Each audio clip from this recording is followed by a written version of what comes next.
Chapter 24, The Last Light, Part 2.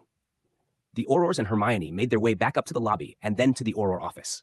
Gawain lifted his wand to his neck and broadcast an announcement across the ministry. To all ministry staff, please exit your offices and make your way to the exits. Return to your homes and avoid any purple mist if you encounter it. London is under attack. The building came alive at once. Doors opened all around them. Witches and wizards hurried into the corridors. Owls flooded the office, and parchment airplanes swooped through the air in every direction. In the office fireplace, Arthur Muller's face flickered through the flames as he spoke to Luca by Flu. Ron was standing in a corner, holding Hermione. Muller's voice came through clearly. Dozens of wizards have been affected, maybe more. We haven't heard back from Japan. The mist isn't dissipating. It just keeps moving, devouring. Luca turned to Gawain. How did you stop it last time? The squib had a stabilizer switch on a magical detonator box, Gawain said. It turned the mist into harmless powder. Luca frowned.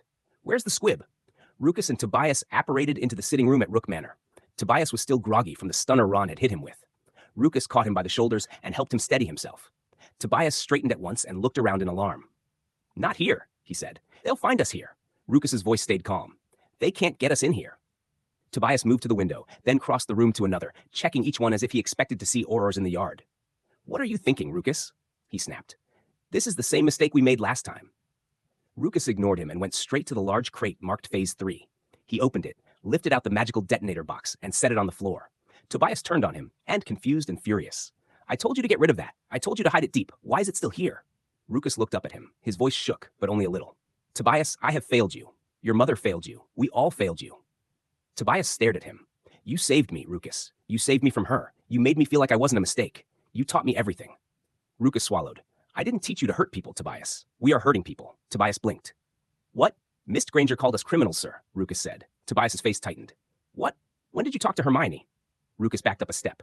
Don't be angry, sir, but Rucus feels we have gone too far. Tobias doesn't see that we were wrong to hurt others. Tobias' expression darkened into fury. You betrayed me. You told them where she was. You went to her and told her everything. How could you betray me? You are my elf. The words landed hard. Rucus flinched, and in that instant, Tobias seemed to realize what he had just said. Rucus lifted his chin. Rucus is a free elf. Rucus was freed by you, Tobias. Rucus will do what Rucus thinks is right. He used his magic to levitate the detonator box and set it at Tobias's feet. You must stop this, Tobias, he said. You are not a criminal. Tobias looked down at the box, then back up. You can't stop it. I removed the stabilizer. Even if we wanted to, we couldn't. This was meant to be. Rucus raised his hands over the detonator. The casing lifted away, exposing the machinery inside. Tobias saw the added stabilizer activator and frowned. You must stop this, sir, Rucus pleaded. Tobias's face went cold. You added a stabilizer when I told you not to. I am truly alone. Inside the Auror office, reports of mist exposure and magical failure were coming in faster than anyone could answer them. Gawain stood in the dispatch center with 6 Aurors and Hermione. We can't stop this without Tobias Rook and his elf, he said. We have no leads, nothing. Ron looked up. We have one. Rook Manor. Dawlish reacted instantly. Not even a squib is that stupid. He wouldn't go back there, would he? Harry frowned. Can we draw him out? There's no time, Gawain said. We need him now. Luca looked between them. What is Rook Manor? Everyone started talking at once. Then Hermione raised her voice over all of them. Hey! The room went still. She looked at them all, exhausted but sharp. We have nothing except what Ron said, Rook Manor. That is more than we had a minute ago. The argument died there. Gawain nodded once. She's right. Harry turned to Ron. Let's get face masks and my cloak, and we'll try to get there before they see us. Ron looked down, then up at him.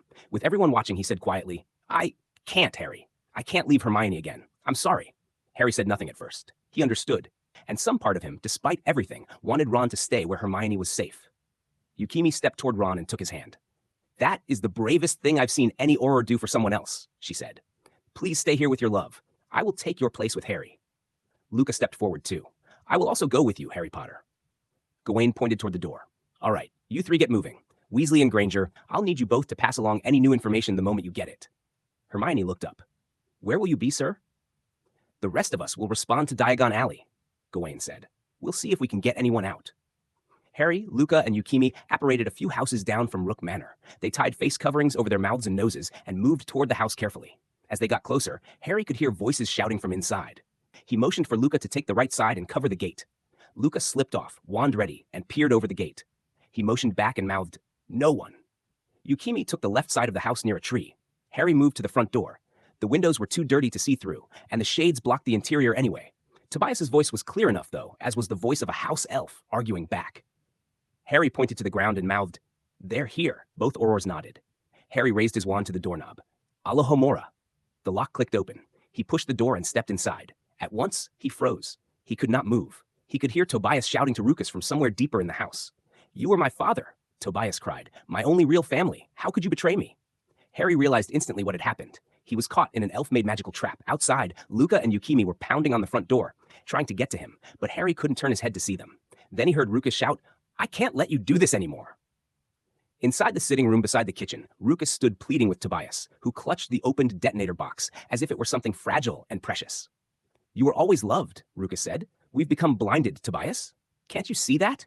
Tobias turned toward him. He had already removed the stabilizer mechanism Rukus had added and dropped it to the floor, where it lay broken in pieces. Rukus's shoulders sank. He could hear Luca and Yukimi still pounding on the front door. Rukus looked into Tobias's eyes, and when he spoke again, his voice was heavy with grief. "I'm sorry," he said, "but I can't let this go on anymore. I always loved you like a real family." Tobias's face changed at once. Fear spread across it as he understood what Rukus meant. Tobias slowly reached behind his back, where he had a small knife sheathed in his belt. "This is going to happen, Rukus, with or without you." Tobias brandished the knife and readied himself to attack. His eyes were wild as he stepped towards the elf, yelling, "Traitor!"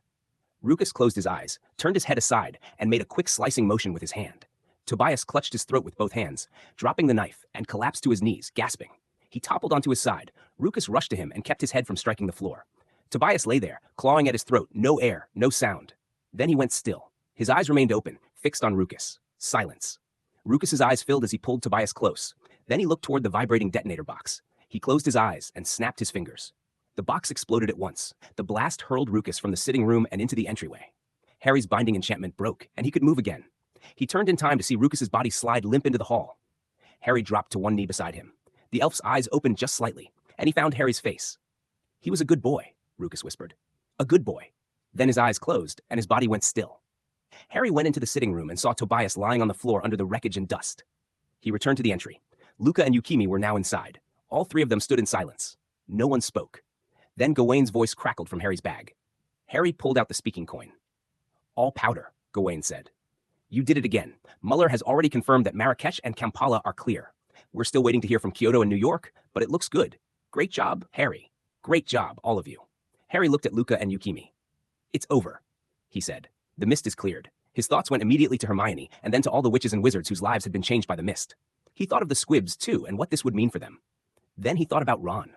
Ron was leaving the Auror office. Harry felt it in his chest like a slow break. First Neville, now Ron. Cold rushed through him. He sank to one knee and bowed his head under the weight of it all. Yukimi stepped closer and laid a hand on his shoulder. At first, Harry barely registered her.